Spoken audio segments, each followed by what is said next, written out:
Loyola Café.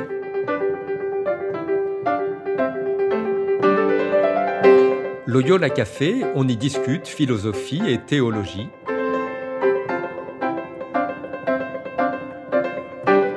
C'est là que chaque semaine, Isabelle et Parnell dialoguent avec un enseignant des facultés Loyola Paris, le temps d'un café. L'émission d'aujourd'hui est animée par Parnell Ledaga.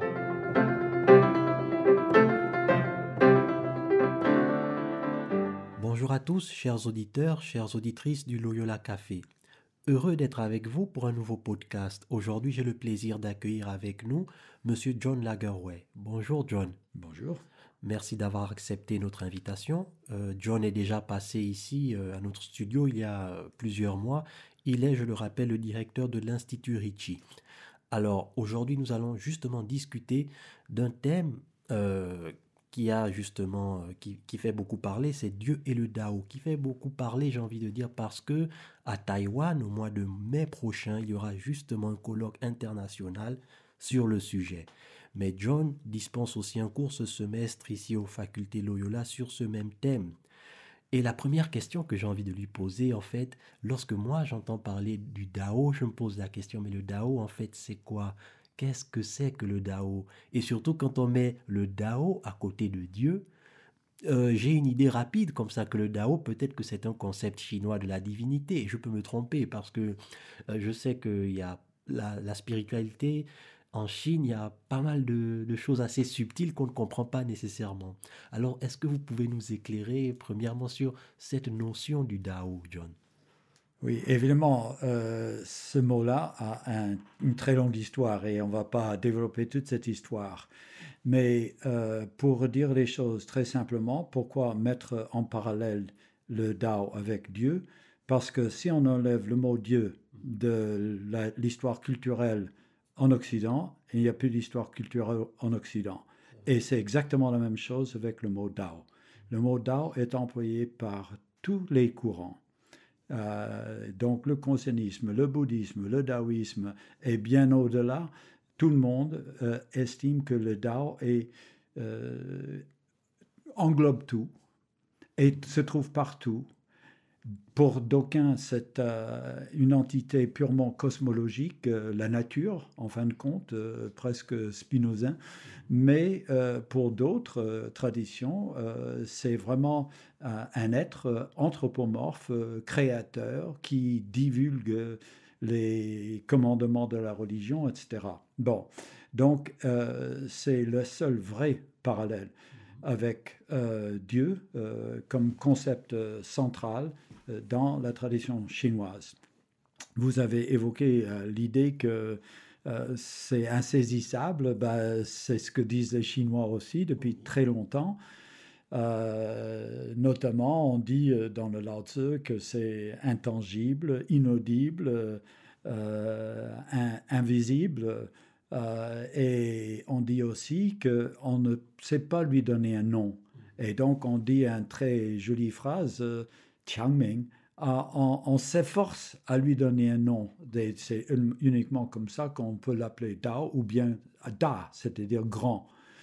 Il y a un très bel article de Jean Lévy qui est paru aux éditions du Cerf en 2009, un livre que j'ai édité sur la religion chinoise ancienne et médiévale, et dans lequel il montre comment le Dao, à partir du IVe siècle de notre ère, est devenu l'incarnation de toute forme de transcendance en Chine. Voilà. Alors, c'est très intéressant tout ce que vous dites. Et je l'ai dit au tout début que vous dispensez un cours sur Dieu et le Dao. Il y a donc ces deux notions mises côte à côte. Et vous avez évoqué cette notion un peu impersonnelle, cosmologique, j'ai envie de dire, ou cosmique plutôt, impersonnelle. Et quand je pense à la théologie chrétienne, je ne peux pas m'empêcher en fait de voir une forme de différence. Mais en même temps, je me dis, si il y a un cours et un colloque bientôt à Taïwan qui met un peu ces deux dieux tels qu'on le conçoit en Occident et un peu dans le reste du monde, et le Dao, c'est qu'il y a peut-être une forme de similarité. Bien sûr qu'il y a aussi des différences, mais quelles seraient en fait, si vous voulez, ces similitudes et ces différences entre notre notion, notre conception à Dieu et cette notion impersonnelle, typiquement liée à la spiritualité chinoise. Oui, alors je vais évoquer ici une des idées des figuristes dont on va parler tout à l'heure, mais ils étaient très, comment dire, intéressés à ce qu'ils appelaient la Kabbale chrétienne. Et donc il y a ce concept de la Kabbale, Ein Sof, qui évoque justement tout cet aspect de la divinité qui est insondable, innommable. Le chemin de la théologie négative peut éventuellement y conduire, mais c'est ce dont on ne peut pas parler. Et c'est donc là, évidemment, quelque chose qui évoque tout à fait ce Tao que dont je viens de parler, dont il faut s'efforcer de lui donner un nom. Mais ce nom n'est pas un nom propre, comme c'est le nom de tétragramme et le nom propre de Dieu. Donc effectivement, cet aspect impersonnel, cosmologique est très important dans la compréhension du Tao, mais ce qu'ignoraient justement les gens avant, il y a quelque temps, parce que le taoïsme en tant que religion n'est étudié en Occident vraiment que depuis une cinquantaine d'années. Ah oui, c'est quand même assez récent. C'est très récent. En fait, en France, François Maspero, déjà, dans les années 20 du siècle dernier, a commencé à étudier l'histoire du taoïsme. Et donc, quand on étudie toute cette histoire du taoïsme en tant que religion, ben, on constate tout de suite, par exemple, que parmi les plus anciens textes, c'est un très beau livre de Anne Seidel qui s'appelle La divinisation de Lao Tzu. Lao Tzu devient Lao Jun, c'est-à-dire le seigneur Lao, plus le philosophe Lao, mais le seigneur Lao. Et dans ce contexte, les fidèles de cette divinité doivent tout faire pour se conformer au Lao Tzu qui incarne le Tao. Donc c'est tout à fait parallèle à l'idée de l'imitation du Christ pour un chrétien. En lisant, en parcourant un peu le descriptif du cours, j'ai entendu parler de jésuites qui avaient écrit il y a quelques siècles, plus précisément au XVIIe siècle, sur cette notion de Tao. Au risque de me répéter, bien sûr, parce que vous avez largement là développé un peu les grandes lignes de la notion du Tao, mais nous sommes ici dans une institution jésuite. L'institut dont vous êtes le directeur porte le nom d'un très grand jésuite, Matteo Ricci. Et les jésuites aussi ont une histoire assez particulière avec l'extrême-orient, en particulier la Chine. Pouvez-vous nous dire quelques mots sur ces 5 jésuites en particulier qui ont travaillé sur cette notion du Tao et pourquoi en fait, je veux dire, nous avons, c'est peut-être un gros cliché, mais nous pensons, nous aujourd'hui au XXIe siècle, comme des personnes assez ouvertes d'esprit. Et nous avons tendance, lorsque nous regardons le passé, à imaginer que les gens du passé étaient plus fermés d'esprit. Alors la question que je me pose, c'est comment ces jésuites du monde occidental du XVIIe siècle ont eu cette idée d'écrire sur le Tao avec respect, je veux dire, à une époque où les cultures n'étaient pas nécessairement aussi ouvertes les unes les autres qu'aujourd'hui. Bon, ben, d'abord, comme vous savez, l'approche de Matteo Ricci, c'était justement de tout faire pour montrer qu'il y avait compatibilité entre le confucianisme et la religion chrétienne. Et c'est pour ça qu'il a insisté sur l'idée que les sacrifices aux ancêtres n'étaient pas de caractère à caractère religieux, mais uniquement des rites civils et politiques. Comme vous savez, bon, lui, il est décédé en 1610, c'est un siècle de disputes là-dessus, et aussi sur le nom qu'il faut utiliser pour dire Dieu en chinois. Et ces disputes finissent en 1704, donc un siècle plus tard, par un décret du pape qui interdit la vision de Ricci. Donc, il donne raison à ces contradicteurs, c'est-à-dire les franciscains et les dominicains, qui estimaient au contraire que c'était bel et bien des rites sacrificiels. Mais bon, revenons à Ricci.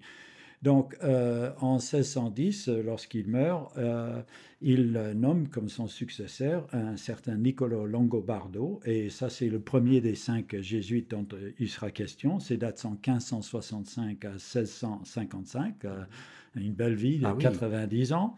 Il était d'origine sicilienne, et il n'est pas un de ces 3 figuristes, au contraire, mais là où il se différencie de Ricci, c'est qu'il s'intéresse au I Ching. C'est vraiment le premier jésuite à s'intéresser réellement au I Ching. Et donc, Mais le I Ching, c'est quoi? Parce que... c'est le livre de la divination, mais que tout le monde connaît, les 8 trigrammes, les 64 hexagrammes, etc. Et il va justement, de ce fait, traiter du mot Tao. C'est vraiment le premier jésuite à se faire. Voilà, mais maintenant parlons des figuristes. Et je voudrais d'abord évoquer ce qu'on appelle les idées centrales de l'ensemble de ces 3 figures. Il y en a d'autres aussi. La première, c'est que dans l'Antiquité, les Chinois connaissaient un Shangju, c'est-à-dire un seigneur suprême. Ils avaient cette idée, ça s'appelle la Priscathéologie, c'est-à-dire ils avaient l'idée qu'il y avait universellement chez tout homme, donc chez les gentils, chez les païens, quelle que soit leur culture, l'idée d'une divinité, d'un Dieu suprême, que c'est donc une idée qui est universelle à l'homme. Donc ça, c'est la première chose. Et que donc les Chinois avaient cette idée, pensaient-ils, déjà 2000 ans avant Jésus-Christ. En fait, quand ils pensaient cela, pensaient-ils que, c'est-à-dire cette divinité qui était au-dessus des autres, ils étaient les seuls à la connaître, ou pensaient-ils que dans tous les pays du monde où il y avait des êtres humains, tous les êtres humains avaient connaissance de cette divinité? Donc c'était pas une sorte... Ils ne se disaient pas que eux, ils avaient le vrai Dieu et les autres le faux Dieu. Pas encore, pas à ce stade-là. Voilà. Donc, c'est une première étape. D'ailleurs, Paul en parle dans ses lettres, n'est-ce pas, qu'il suffit de regarder l'ordre du monde pour admettre qu'il doit y avoir une cause première. Donc, voilà. Alors, ensuite, la manière que les Chinois ont employée pour servir cette divinité pourrait être un modèle pour les disciples du christianisme en Chine. Donc ça, c'est la deuxième étape. Troisième, les philosophies et théories des Chinois sont aussi bonnes et parfaites que les doctrines religieuses du christianisme. Donc ça, c'est vraiment aller très loin. Vous voyez, les Chinois avaient en fait tout ce qui est essentiel au christianisme, à savoir la vraie croyance, la modestie, la notion de culte interne et externe, le sacrifice, la notion du sacré, l'esprit du Seigneur et la notion d'une charité pure. Et en fin de compte, pour comble de tout, que les Chinois sont la race qui a le plus reçu de la providence divine. Donc, vous voyez, une attitude drôlement positive et inclusive à l'égard de la tradition chinoise. Donc, je pense qu'on peut dire que ça caractérisait aussi bien Ricci et ses disciples que les figuristes. Mais parlons maintenant des figuristes. Et le fondateur, Jacques Bouvet, dont les dates sont 1656-1730, Jean-François Fouquet, 1665-1741, et Joseph-Henri de Prémart, 1666-1736. Ici, on ne va pas parler des 2 derniers, qui en fait sont des disciples de Bouvet, et qui vont plus loin par certains égards. Mais voyons quelques éléments à propos de... D'abord, il est intéressant de savoir que Bouvet était en correspondance avec Leibniz.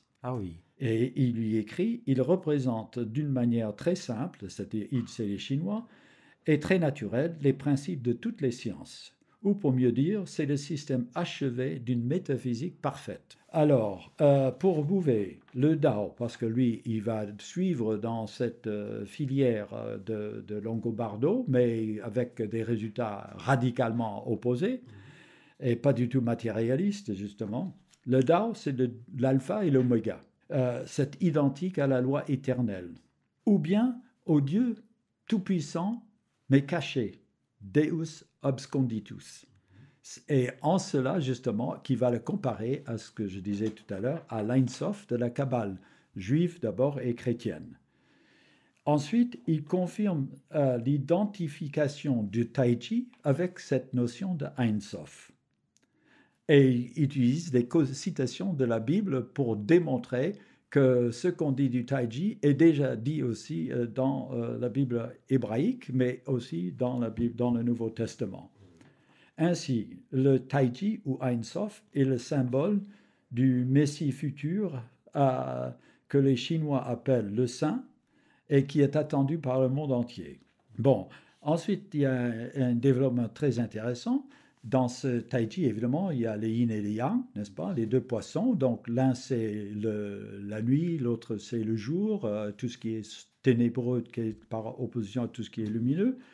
Mais alors, évidemment, le yin, c'est l'élément femelle, et il le compare évidemment à la Sophia, qui est une femme, n'est-ce pas? Vous avez fait un mot au féminin.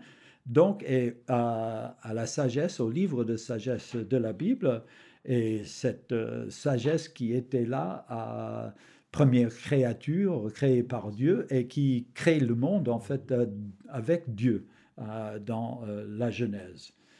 Alors, il le compare aussi à l'anima, c'est-à-dire à l'âme, et il finit par dire que ce mariage donc du yin et du yang, de Dieu Père avec Sophia Mère, époux et épouse, il le compare à un couple mythique en Chine qui est le Fuxi et Nuwa, qui sont souvent représentés comme deux figures à tête humaine mais à corps de serpent. Et les queues des deux serpents sont enlacées pour montrer leur... Bon, voilà, donc vous voyez jusqu'où ils vont. Alors, tout cela va déclencher des débats furieux. Un autre Français, mais des missions étrangères de Paris, va être envoyé, je crois que c'est dans les années 80-90, en tout cas en 1793, ayant entendu les deux parties au drame des rites, qui était vraiment maintenant au plus chaud, ce débat-là, il interdit l'emploi de Shangdi, donc le mot ancien qui remonte à l'époque Shang, donc au moins 1200 ans avant notre ère. Donc le seigneur Ho, qui paraît justement dans les classiques chinois et qui par la suite, comme il a été interdit à l'usage catholique, les protestants vont le prendre. Voilà. Donc il interdit Shangdi, il interdit Tian, donc le ciel, il interdit Taiji. Et il envoie ça au pape en 1697 et c'est ce qui conduit en 1704 donc à cet édit du pape qui met fin à toutes ces discussions et qui va conduire à l'expulsion des jésuites de la Chine. Voilà. Donc très très rapidement esquissé le génie de ces figuristes. Bon, si on entre dans le détail, la méthodologie, il y a beaucoup de choses que l'on rejetterait aujourd'hui.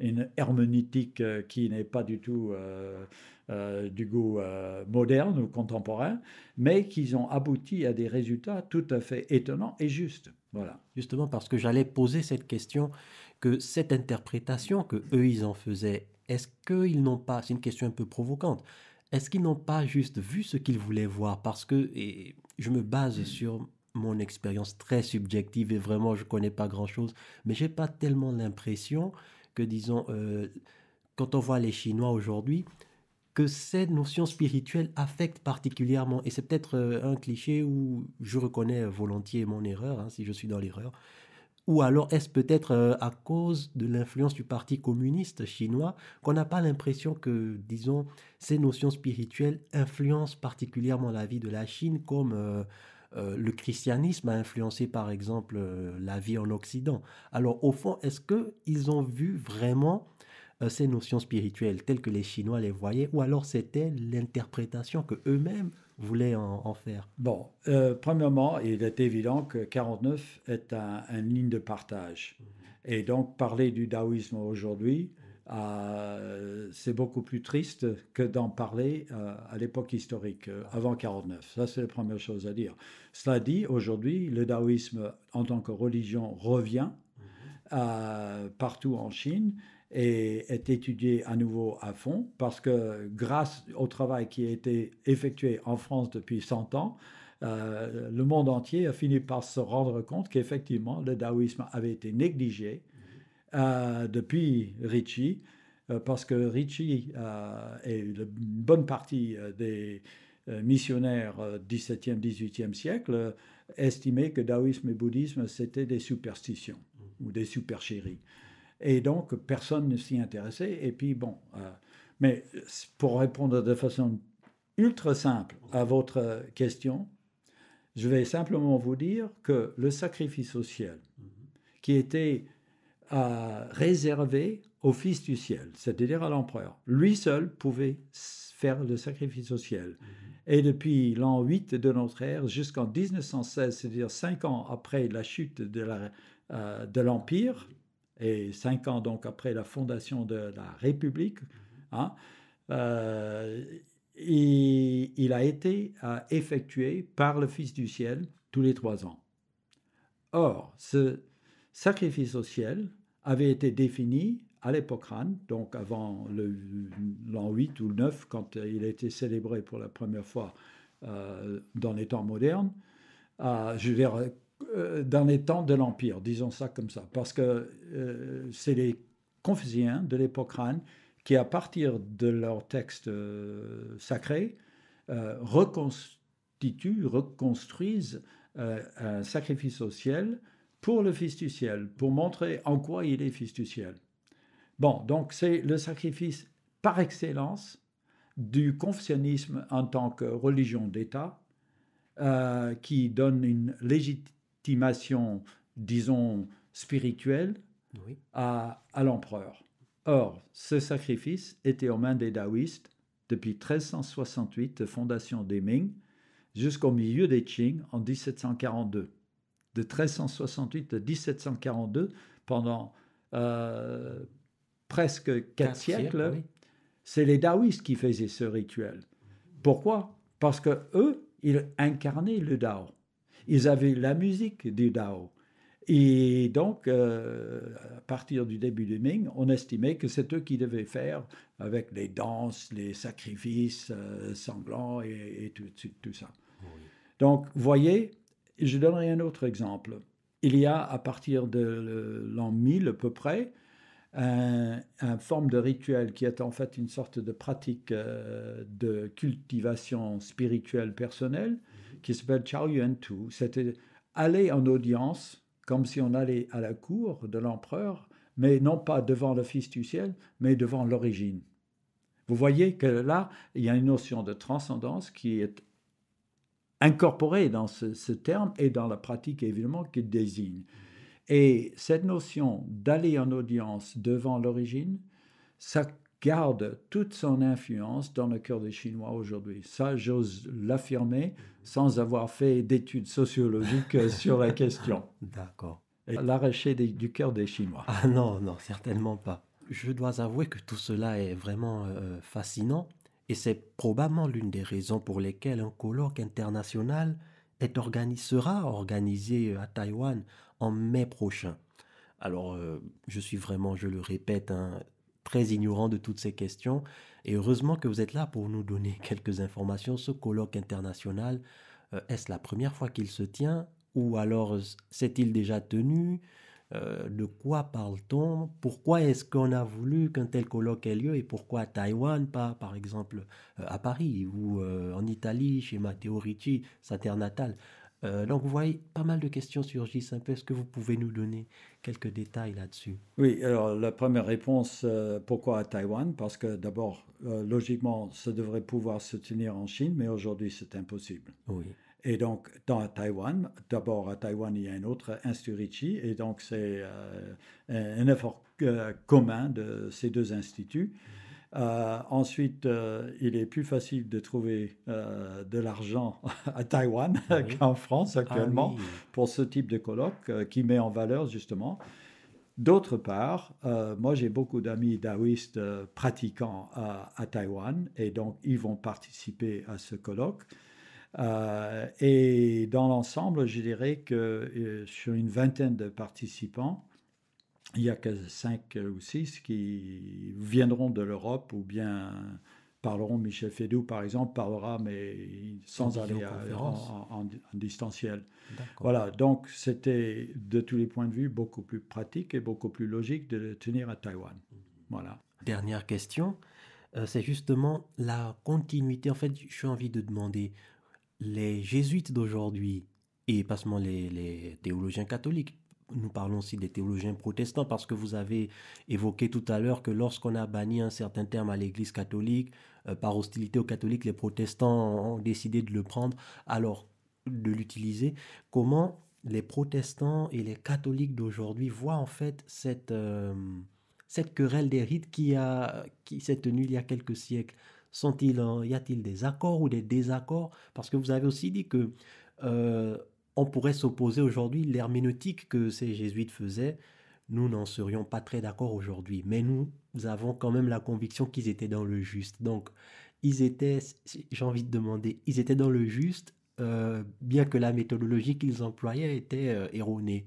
Donc, comment les chrétiens, disons les théologiens d'aujourd'hui se situent par rapport à tout cela? Oui, alors d'abord je voudrais dire que je ne me rappelle plus quel pape et en quelle année, mais les rites des sacrifices aux ancêtres, donc interdits par le pape en 1704, ont été autorisés à partir dans les années 1950 ou quelque chose comme ça, je ne me rappelle plus exactement.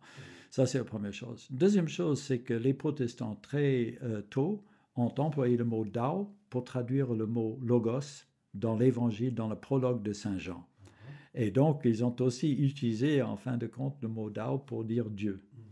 Alors, je voulais dire aussi que c'est quelque chose sur lequel, pas que les catholiques, mais peut-être surtout les catholiques ont continué à réfléchir. Il y a un certain Jiang Chunshen, dont les dates sont 1929-2015 et qui a été directeur du séminaire catholique à Taïwan avant son décès, donc en 2015. Et il a cherché à développer une spiritualité inculturée, comme on dit, c'est-à-dire qui prendrait justement les notions, par exemple, de Jingzhou, c'est-à-dire assis en méditation, pour trouver la tranquillité, mais aussi pour méditer sur le Dao, mais le Dao chrétien. Il disait qu'avec leur compréhension intuitive de la notion de chi comme quelque chose, justement, François Noël avait raison, ce n'est pas que de la matière. C'est vraiment, ce mot veut dire souffle, donc c'est exactement comme le mot en grec, pneuma, qui dit le Saint-Esprit, n'est-ce pas? Ou rua en hébreu. Et donc, ce mot chi est vraiment au cœur de cette notion. Et donc, toutes les pratiques de circulation de souffle qui caractérisaient la tradition culturelle, religieuse dans le cadre du taoïsme, et dit, mais on peut les récupérer, les pratiquer, simplement la respiration, sachant que la respiration, c'est Dieu qui inspire le souffle de vie et on rend son âme à Dieu. Donc, on prend ça très au sérieux. Et donc, la simple respiration, si on pense à sa respiration dans ce sens-là, c'est une respiration avec le Saint-Esprit. Bon, donc, il cherche à récupérer des pratiques et des concepts de la tradition religieuse taoïste pour en faire des traditions, des pratiques catholiques. Voilà. Alors, je suis vraiment très fasciné par tout ce que vous venez de dire. C'était une conversation très enrichissante, pour moi en tout cas, peut-être parce que je ne connais pas beaucoup de choses, mais je suis sûr que beaucoup de nos auditeurs et de nos auditrices découvriront aussi ces aspects de la culture chinoise qui ne sont pas nécessairement connus. En tout cas, je tiens à vous remercier infiniment, John, d'avoir bien voulu nous parler de Dieu et le Dao. Quant à vous tous, chers auditeurs et auditrices du Loyola Café, je vous remercie une fois de plus de votre écoute et de votre fidélité. Je vous donne donc, comme à l'accoutumée, rendez-vous dans 15 jours. D'ici là, portez-vous bien. À très bientôt et au revoir.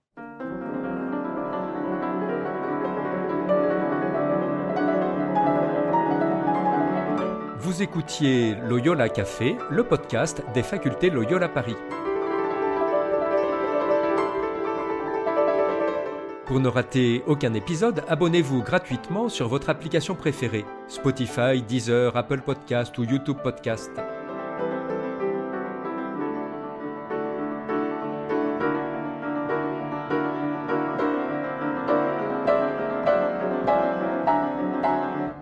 Et sur notre site internet www.loyolaparis.fr, découvrez l'ensemble de nos cours et conférences en philosophie et théologie.